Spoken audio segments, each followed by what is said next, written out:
Tryndamere brand. Let's not forget, Gaming Gear have played Tryndamere in the wildcard tournament. Yeah, but here they've played pretty much the same things. It's been Jarvan, Renekton, and Thresh as their core three, and then a Trinity Force AD and an Assassin mid for Mazarin so far. So Gaming Gear already changing it up. Because the Renekton was banned out, they pulled in the Aatrox. I finally get to cast an Aatrox game, but I think it will be a top lane Aatrox, which is a little bit less exciting because I love jungle. We saw a little smile from Faker there as he trolled the crowd with that brand hanging in there, but that was switched out in the end to the Ezreal. Mordekaiser, that's not going to happen. We should talk about SKT. Zyra, Shen, Ezreal picked up for them. Okay, so they have the disengage there from Zyra. Very, very popular support nowadays. Sona still being left up for Gaming Gear. I think they'll lock that in as their last support. But with the Shen as well, they do have that global pressure that's going to come from the top lane. So, other side, Gragas, a big pick for Mazarin, and probably his second champion to really go to after Orianna, which of course was banned out here by SKT1, and that Sona, as you said, probably 100% likelihood of that getting locked in here at this stage. Pretty familiar lineup for Gaming Gear. Yeah, let's talk about this Gragas on Mazarin, because this is actually a very big pick for them. Orianna's been banned out the whole time. He had a lot of game-changing plays on Orianna, but Gragas was his second favorite champion at Gamescom. He got a Baron steal that basically won them the game. He's got picks in the late game. He's very, very accurate with that usually risky ultimate from Gragas. If you miss the Gragas ultimate, we've already seen teams, some of the Korean teams, like Ozone, if you miss that combo, then Gragas is a very, very weak mid laner. But Mazarin usually on point with those, and that's where a lot of Gaming Gear's success comes from. Right now, SKT T1 got to be picking up the Fizz here for Faker in the mid, and a Vi. Teemo, right. I'm not going there. I'm excited for a Faker Fizz, because Fizz is a flashy champion. You can pull off some very spectacular moves, and Faker is definitely the man that you want to put that champion in front of. So cycling through the likes of Victor in there as well. This guy, the crowd is even more excited than me for these interesting picks. In the end, though, this Zac probably a likely choice for MBS. I'm quite surprised that Jarvan has not even been touched here, because Gaming Gear, they've played 2 games, both of them with Jarvan in the jungle. SK Telecom have also had Jarvan in their game against OMG. That's why I was expecting a top lane Aatrox here, because I was assuming that they would just lock in that Jarvan, but you're right, Gaming Gear making a lot more changes than we initially thought. And Corki is definitely an upgrade for them as far as Trinity Force ADs go. Shucks. And there is the Jarvan, just as we thought from that one. So that will round out Gaming Gear's team, and I think a very strong team overall here, and very comfortable picks for them generally across the board. So again, they have that same mid-game AoE damage that comes from the bottom lane. Corki with all the missiles and Sona's Flash Crescendo ability gives them a nice control over the mid line, where the game-changing plays, really, like we said, are going to come from that Mazarin, the long-range Gragas ultimates. They're going to hope to split up this SKT team. Meanwhile, SKT on the other side, they're looking for the Vi Fizz combo. That means somebody's dead right there. Yeah, and, well, for Gaming Gear, they've got to try and avoid that one, but usually when you see Vi coming, it's kind of too late. You need to predict where Vi's coming. That's a real key point to that one. So it's 2 very strong teams here on very different stages of their whole tournament, I'd say. Obviously, SKT T1 not having the best start to things. They're losing out there to OMG. On the other side for Gaming Gear, they're rock bottom right now, and hopefully this day off that they had yesterday, they've really managed to group and talk about things and get over what I think were a lot of nerves as well for them. They don't seem too down, though. It seems like they're in good spirits right now. And the other thing that goes in with that Vi and Fizz, by the way, is going to be a Shen, which you will see coming, but it's going to be devastating when they get to the back line. Well, then, let's have a look then at you guys and what you've been thinking about this one. Something tells me it's not going to be too close. LolEsports.com says 93% of you believe in SKT to win this one. All the analysts said SKT as well. guess I'm going to have to go with Gaming Gear just to be the maybe Okay. possibly one person in the world, along with the other 7 that are right. All right, guys, write that one down. Joe is for Gaming Gear here. Let's keep track of his scores. That doesn't count onto the caster's total. I will just throw that out there right now. So let's get into game then. It is SK Telecom T1 versus Gaming Gear. An incredible matchup. We're hoping SKT, they could be angry coming into today's play after that ropey game against OMG, though.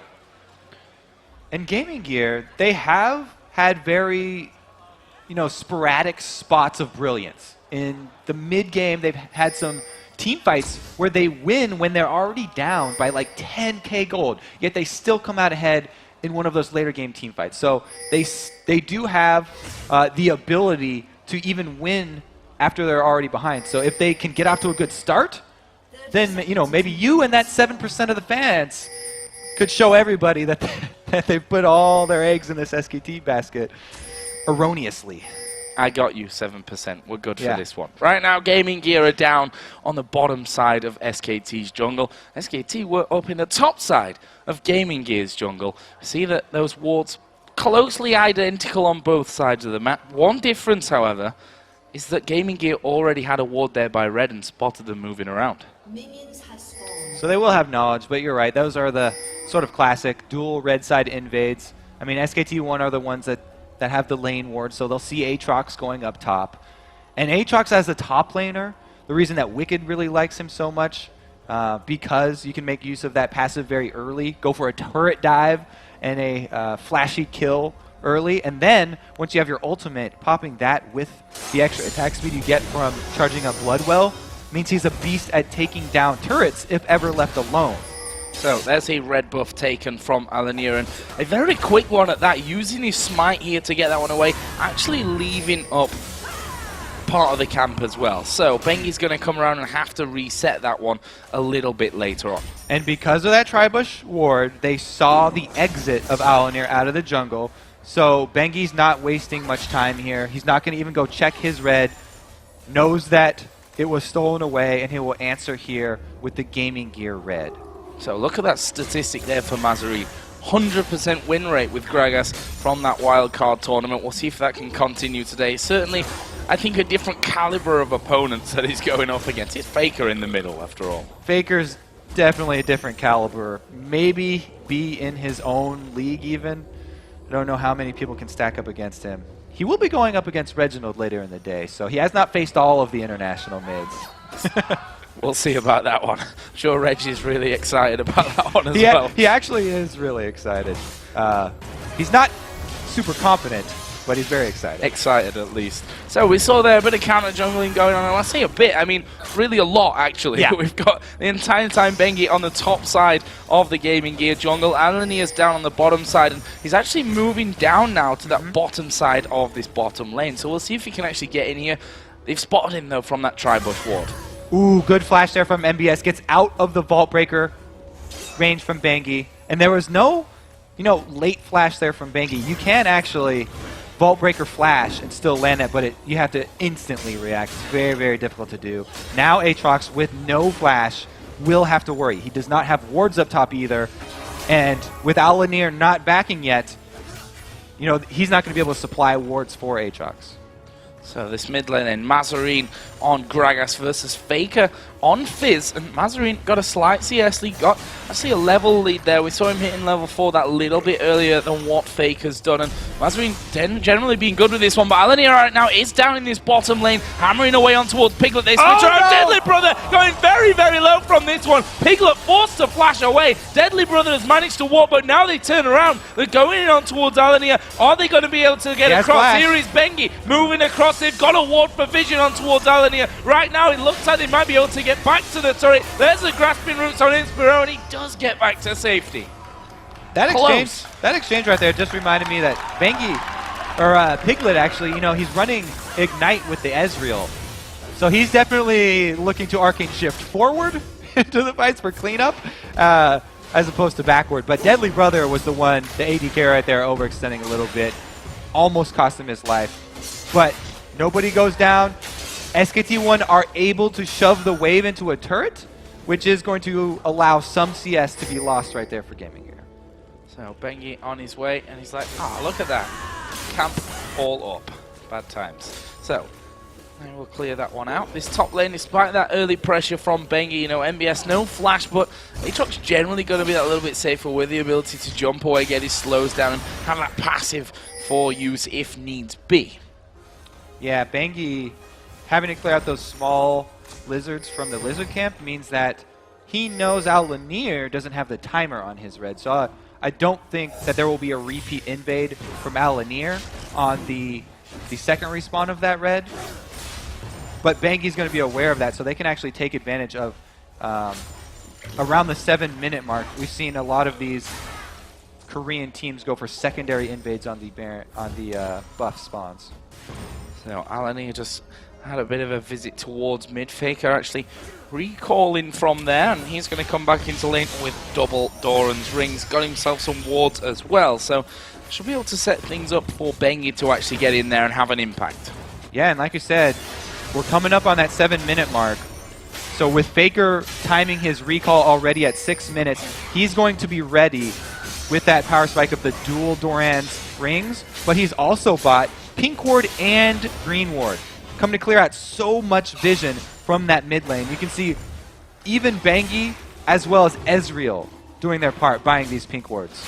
They are going to spam vision in this bottom side, which is very dangerous for GamingGear. We saw Mandu there, and Piglet taking a bit of a blast from Inspiro. Right now, Bengi is waiting inside of the tri-bush. They're going to spot him. They've spotted him there coming around. Right, and then they just back away. He uses his pink ward there so they can clear out that vision in that bottom lane. It's going to leave GamingGear now a little bit more conscious as to where they are positioned in that lane. Interesting. So Bengi going bottom with the gank. He's able to tell that GamingGear have a ward in that side bush because they started moving back only when Bengi got into vision of that river ward. He drops his pink up there to clear that one, and it allows Piglet to use his pink ward to clear side bush. So now Piglet and Pumandu have side bush control as well, which is very important for Zyra with a skill shot CC. Well, the funny thing is he put his pink ward down on that top side bush, but there's a pink on the bottom side as well. They're kind of missing each other on that one. There's Bengi's statistics right now for Vi. 100% win rate. Certainly the kind of win rate that you don't mess around with. As Mandu putting down more damage. He's around about half HP himself, so they need to be careful not to go too far. Up top, they've timed the flash here from MBS. It's about to run out. So Bengi's making moves up there, but they've already been able to fill in a ward easily bypassed by Vi with the dash that she has. And NBS, he's got another 20 seconds left on his flash. He won't have it for the gank. There is the taunt coming in. Where's MBS going? He's actually headed around the other side. Will pop his ultimate here. Jumps over towards that tri-bush. Already taking a good chunk of damage. Going through that turret. Is Faker going to come up to this one? You can see that Mazarine started to work his way down. And MBS, where's he going to go from here? He could have gotten out if they had a mid ward for vision. But since Faker went to farm the Wraith camp, he thought Faker was coming to cut him off. And he burns his flash again. He wanted to burn his flash to try and not give up first blood and suicide to turrets right there, but he ends up doing both. Mazarine there going to throw down the barrel, but Shen going to come into this one. Lands a taunt. Mazarine is a dead man. Faker picks that one up. Meanwhile, Inspiro goes down in the bottom lane. Mandu is low. Piglet's going to chase in here on towards Deadly Brother, who will have to Valkyrie back away towards that turret. And, well, when it rains, it pours here. As Alania now being troubled underneath the turret of his own. Faker tanking that one up. That'll switch off. It's going to go down. Alania picks one up there, but that's kills everywhere for SKT. That was devastating for GamingGear all over the map. Aatrox dead, first blood. Aatrox passive down as well. Bengi's not done. That's Deadly Brother, and he's going to go down for this one. Did manage to pick up Mandu in the process of that one, but still, it's another one spread across the board. Look at the kills here. 2 for Bengi, 2 for Faker, and a single one there on Piglet as well. They have been able to trade there. Faker, because he used the damage coming down portion of his playful trickster, the trickster part, he got tower aggro and died. As well right there, Deadly Brother was able to answer, but even more important than the kills is all the CS that they pushed up and all the CS that Deadly Brother is going to lose by being dead. So MBS, no passive at this point in the game. No flash either that was used as he tried to escape a little bit earlier on, which leaves him very, very vulnerable in this top lane. We already saw Impact there giving him a good bit of damage back after Taunt comes in. So things start to slow down somewhat. Let's have a look down the items between the AD carries. Almost a mirror image between the two, headed both up towards that Trinity Force. Yeah, that's no surprise. Both of these are the Trinity Force AD carries. I guess Kog'Maw's in there as well if you're Genja or if you're Imp. Yeah, if you're Imp looking at Genja. Double Lift is not sold on those yet still, though. So, across the map we see already boots some ability in there for Bengi. That's going to make him a little bit more dangerous as he runs quicker around the map. Picking up an Oracle here 10 minutes into the game. Wow, that's a very, very ballsy pickup. A little bit less so with the changes to Oracles because it does persist through death now. I guess that just shows confidence that they want to be able to clear out and continue to have pressure on each lane. Oh, Deadly Brother trying to put down Piglet here as we are going to see Stranglethorns coming in. There's a crescendo. Well, here comes Bengi from the side. They've not seen him. This could cost them. Deadly Brother surely going to be finished off. Bengi picks up another one. This will be a 2-for-1 in the end. Right. Pumandu did go down, but a 2-for-1 and 2 more kills for Bengi. Okay, what it was Bengi was the one getting all the last hits. I forgot he was the one getting all the last hits. So the way that you exert your pressure as a jungler, if you're the one who gets all the last hits from your ganks, is that you get the mobility plus vision control of the Oracle's mobility boots combination, and that allows the first kills that your team gets to effectively pressure all lanes because your opponents don't know where the jungler is, so every single lane has to play careful or they go down just like that. That's going to allow a Dragon pickup here for SKT. We also saw a move from Impact there, going between the inner and outer turrets in that top lane and stealing away that entire wave of minions. Faker actually did start to come down, by the way, to that bottom lane to see if he could get involved in a few more kills. In the end, though, it's Bengi who's soaking them all up. Oh, yeah. MBS and Impact here gonna have a bit of a fight with each other. Actually, Alanir is coming around the side as well. Impact pretty tanky already with that Sunfire Cape in there. He's not actually seen Alanir coming down, so this could be deadly as Jarvan does come around there. Impact down to below half HP. He's going to try and stand United away, and he is going to get away. Wow, brilliant from Impact. Straight to base. Nice recall. He's got a good shield down there, ready to buy. It is going to give them the tower pushing power that we talked about for Aatrox, and that combined with Jarvan will be enough for Gaming Gear to claim the first turret of the game. First turret of the game for Gaming Gear there. Exactly, or not quite exactly 3,000 gold behind, but certainly close enough from that one. Bengi here going to get things kicked off on the blue buff. We'll see Faker come around and collect that one for himself. On the other side, Gaming Gear's blue buff is available for the taking as well for Mazarine.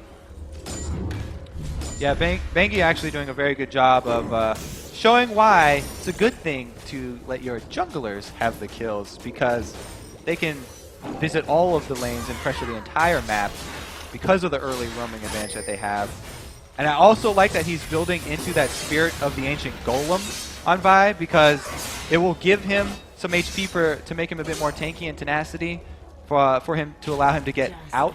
But cooldown reduction is really the best way to scale a jungle Vi as they contest for this blue here. There's enough pinks on Gaming Gear, though, that they are able to chase off SKT. Anyway, cooldown reduction is amazing for Vi because proccing her denting blows is the way you get so much damage. Oh,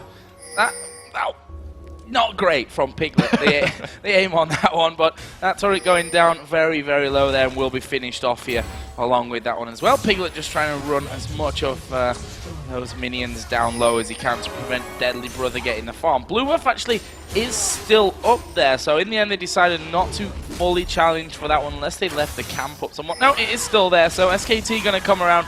Gaming Gear looking like they're not quite so happy with giving it away, though. Sona's definitely committing to this one. She's cutting off Bengi. They're all coming around from this one. Bengi down to half. There's a Stranglethorns crescendo. Moved away from Mazarine's barrel. Will push Bengi away from danger. Mandu will die. And now Piglet is the one that's going to be in trouble. He's looking to get over the wall. Arcane Shift will do that. Inspiro goes down. Piglet actually sniping him off there with the Q. And I don't think they're done from this one. Bengi has come back into the fight. Deadly Brother going to get initiated onto. And that is another kill coming in. Actually did manage to finish off by. And now Faker is very, very low. He's still going though. He dives back in. Mazarine takes him down. Piglet flash away from Mazarine. Can he finish off Jordan? Where's the slide? Oh, it doesn't matter. You finish it off there anyway. And wow, a turnaround, a 3 for 2 there in the end. Actually, it was a 4 for 2 really because Mandu died right at the very start. This is a great foothold here for Gaming Gear. All started from Inspiro going around behind him, even though he missed the crescendo and Mazarine's ultimate knocked away by because of the positioning of Faker not rotating down. They had the early champion advantage here. We do get the... Okay, we'll just go back to the game because Alanir almost died. But yeah, they had the early champion advantage with one extra champion there. So even though the ultimate's not the hugest effect for Gaming Gear, they were able to focus their damage, take down Zyra very early, and come out ahead in that. The fact that they're keeping up here in kills shows that Gaming Gear not ready to roll over and give up on this one by any stretch of the imagination. We've got the Dragon coming back up here in 1 minute and 40 seconds time as well. A distinct lack of wards, pink wards in particular, down there on that side, which sure will change here in a few as we see that both Alanir and Deadly Brother do have those pinks, and Inspiro as well, as you maybe expect at this stage from the support. So they're certainly going to be able to get those pinks in position. Whether they're willing to fight there or not is a different matter. It looks like they're definitely not going to give up this vision battle, and it shows because that's how, you know, they got that one little advantage in the last blue buff fight. The thing that's really scary here, though, is that SKT have hit the Lich Bane and Trinity Force spike at the exact same time here. So the Fizz and the Ezreal are extremely scary right now. And they also have Shen stand united. So whatever move SKT want to make on the map, it's going to be Gaming Gear having to play a little bit defensively and trying to answer this SKT aggression. Well, that Dragon now less than a minute away. MBS, is he going to come down for this one? I can certainly expect that a 5-man presence is what Gaming Gear are going to be planning for in this one. There's a couple of wards there put down in middle just to keep vision up for SKT. They're actually going to lose their tower here in this mid lane. That's going to put Gaming Gear back in the lead when it comes to towers, and they're not done. They're still pushing. They're getting very deep here. If SKT collapse, they have the advantage in this team fight. Deadly Brother still has 12,000 gold sitting on him. His Trinity Force has not been completed. Oh, they've held up Inspiro there. And the grasping roots. Bengi moving forward. Shen can get involved as we see Ezreal come around this bottom side again.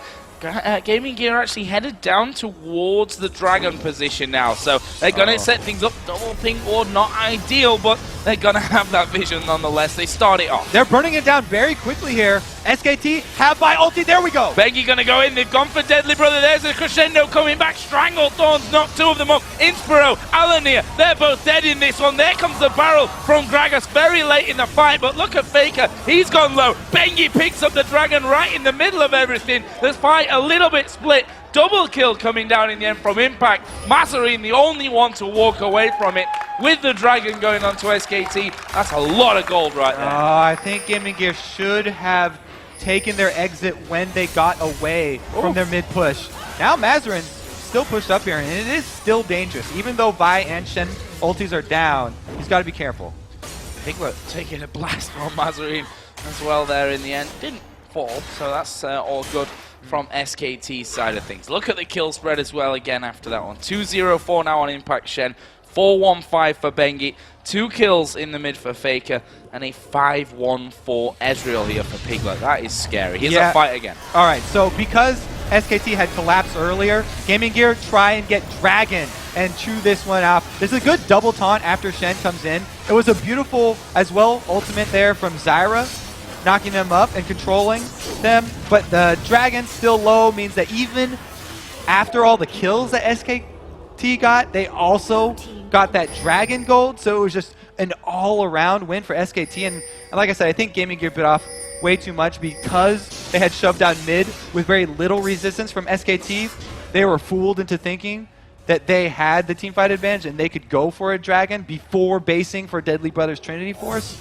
Meanwhile, the already completed Trinity Force and Lich Bane on SKT, too much damage output. Scary. MBS there we saw taking so much damage from this Shen. Spirit Visage plus that Sunfire Cape in there for him right now as Faker pushes out that bottom lane as well. Top turret can't be contested either here for Gaming Gear.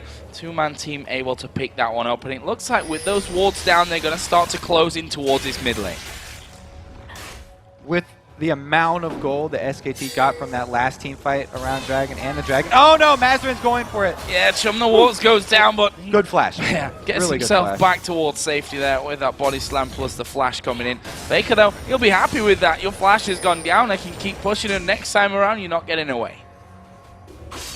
Very, very dangerous now as Faker's already heading towards that hourglass for the extra rotation that he can get off.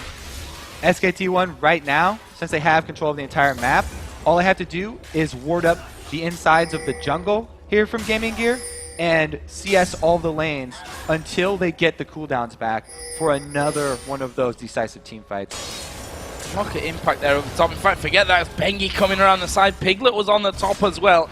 But this top lane, as I was mentioning, Impact so very strong with this Shen at this stage. Done brilliantly with his taunts. Stan United's all been in the right place at the right time. Meanwhile, Faker, he's not even hidden himself in this bottom lane. He literally stood there and waited for Mazarin to start backing away. Goes in, he's now on the top side of the tower with the minions about to be taken down. And look at this, he's going to put the damage in onto Mazarin. There is Shen coming around. Didn't really need him in the end. Impact and Faker again teaming up for the kill. They're going to do a lot of damage to this turret. They might even stick around if Impact tanks it up for the kill. Yeah, Fizz is great at getting down poke damage even as a melee under a turret because he has so much mobility. Another engage here from SKT1 on the other side of the map. Alania sliding in from this one, puts a Cataclysm down. Will it be enough to save MBS though? He's trying to run away. Alania, is he going to pay his price for it? There's a crescendo from the side. They focus onto Deadly Brother. He will Valkyrie back to the tower. Piglet goes low. He's exhausted, but Bengi dives in. Also very low here. Inspiro takes a big hit, but in the end, no kills. But look at the bottom lane. They're pushing. They're on the inhib. That was 3 versus 4 up top, and SKT1 able to chase off Gaming Gear, allowing Faker plus Impact to take down the inhibitor turret. Their base has already been breached. Base is breached. There we saw Inspiro, or didn't see really Inspiro going down, but I'm sure it wasn't that entertaining anyway. Bengi just getting straight in there. That's a 5-1-5 buy. Look at this though. Deadly Brother goes straight in over the top with a Valkyrie, trying to chase down Piglet, who's already very slippy. There's a bomb landing. Mazarin is coming in there as well, but Ezreal, being Ezreal, will be able to escape. Aatrox with his passive down is very vulnerable, and his dash is gone. Yeah, 3 men on top of him right now. Chances of survival, 0. Faker gets that one. That's his 4th of the game right now, and one by one, they're falling here, and Faker's not done. He's looking for more. Actually, he'll back away and recall. Oh, in fact, the entire team of SKT are going to recall. They've got plenty of cash to spend right now. This is going to be a very difficult defend for Gaming Gear. Because that inhibitor turret is already down, SKT1, they don't even need Stan United available. If they wanted to, they could just walk down that bottom lane and force the fight at inhibitor. They can also clear out vision on any area of the map that they want right now and force Gaming Gear to come to them. It's an 11,000 gold lead that SKT are currently sitting on. Those wards that were put down by Gaming Gear are going to be just as quickly taken away from around the Baron pit. And SKT, they don't even need to risk Baron, but in the same token, they can fight Gaming Gear if they come anyway. This should be a win-win scenario for them. It is actually very dangerous for Gaming Gear to get next to this Baron wall because Faker can jump right over. And there we go. Faker dives in. Deadly Brother, he's going to fall. Inspiro getting hit by the True Shot Barrage. Will have to back away. I see Alani is still in there trying to take down Mandu. But honestly, it's just a matter of time there as he gets knocked up. He gets taunted and finished off in the end by Piglet, who's now back on the killing spree at 6-1-5. SKT, they're going to go straight back into the Baron pit. This should be theirs. Yeah, when you get this far ahead, you have the money to clear out the vision around Baron to force your enemies to come to you, and then you also have the items to back up the picks when they come to the edge of the Baron pit. Vi, Fizz, Ezreal, Shen, all can get right over there. And Zyra can throw her snare over the side, which is what she needs to get down. So very, very tough place for Gaming Gear to be in. At least Gaming Gear is able to answer with the Constellation Dragon.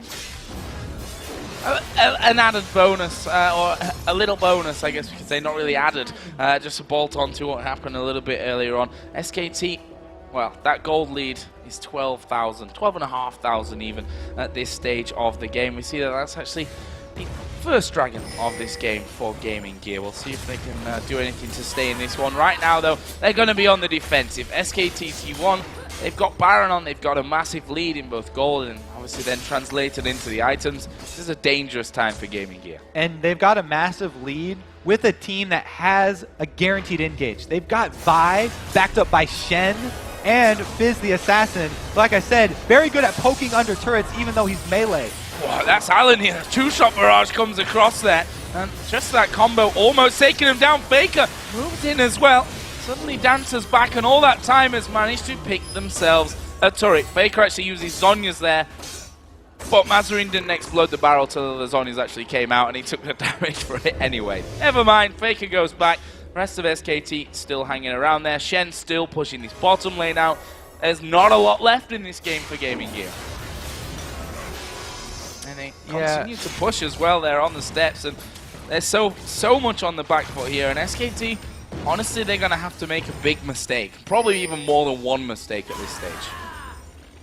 Everyone always talks about, you know, the huge spikes that Fizz gets when he gets his Lich Bane, but it only gets scarier from there. Because like I said, that adds another AP ratio onto his kit, which means the later the game gets, the more scary he gets. He can chunk people down even under turrets at this point and get out unscathed. It's so dangerous for Gaming Gear to even get close to him. And there we see it. Alanir almost hundreds as it is taken down in the It wasn't end. on screen, but that was basically what I was talking about. All the rest of them going into this one, though. We see Inspyro going solo. He'll be finished off by Impact. The rest of them, they're underneath the two Nexus turrets right now. Impact not caring about that whatsoever. SKT have taken down two men. They may look to get their second inhibitor from this one. They probably will get it with this as well. Shen United here is going to protect Faker, but they won't actually re-engage on Mazarin. This is going to be two inhibitors down, though. SKT with a massive lead. Massive lead. And I'm not sure if Gaming Gear can even think about going for the fight again. Taunt comes down onto Deadly Brother, and with that regen that they're grabbing from that Baron buff right now, they're leaving the base with only Faker remotely low from that last engagement. They're going to rotate over to the top here. They feel like doing they want to clear out every single lane. Faker's going to go spend his... Oh, it's only 900 gold there. No. So they're actually not going to get a whole bunch by him basing. He goes back for Home Guards. Was that the upgrade he just purchased? Yes. Home Guards picked up there. Which they don't actually need that at this point. Not particularly, but he's full health now at least when he comes back into the action. You can see that all those pink wards down and wards giving him complete vision control over Gaming Gear's base with that Baron still running on them. Not too much time left on it though. Gaming Gear have slowly but surely lost a big portion of that base. Only the one turret still left in that top lane. Faker isn't with the rest of the team right now, and Gaming Gear are kind of at that point where they're like a caged animal. They know they don't have much hope left, so they'll make a reckless move right now, and they will go for this Bengi Piglet duo that's standing up by the turret. It's one of the only moves that they really have left, is hoping for a Mazarin ulti, someone by themselves into turret, and capitalizing very quickly. Other than that, it's really SKT just pushing in for the win. Well, at this stage, that Baron buff has now run out. Deadly Brother trying his best to spam his abilities and get them away from those Nexus turrets. The final final inhibited turret will be focused and finished off. There is Impact going in. Stranglethorns knocked two of them up. They're not going to escape from that one. Now they go on towards Mazarin. He heads back up towards the fountain, and MBS becomes the focus. But they're going to go in towards these Nexus turrets. The first one going to go down. Alanir goes straight in there. They pick one kill up, but they're probably going to pay the price of the rest of them for this one. NBS using his passive there to stay alive for a little longer. Mazarin, though, the only man left alive. They're diving him here right underneath the fountain. There's a last second Zhonya's from Faker. He does go. No, he doesn't die in the end. Just about survives. SKT finished off the Nexus and the game. Brilliant performance. They picked themselves back up. Yeah, that was a very clean little initiate there by Mandu at the end. But SKT really, after the mid-game team fight there, where GamingGear basically forced the issue themselves. After SKT1 got that lead, they never let it go. Yeah, not making too much hard work of it, I think, and see that shake of hands between these two teams.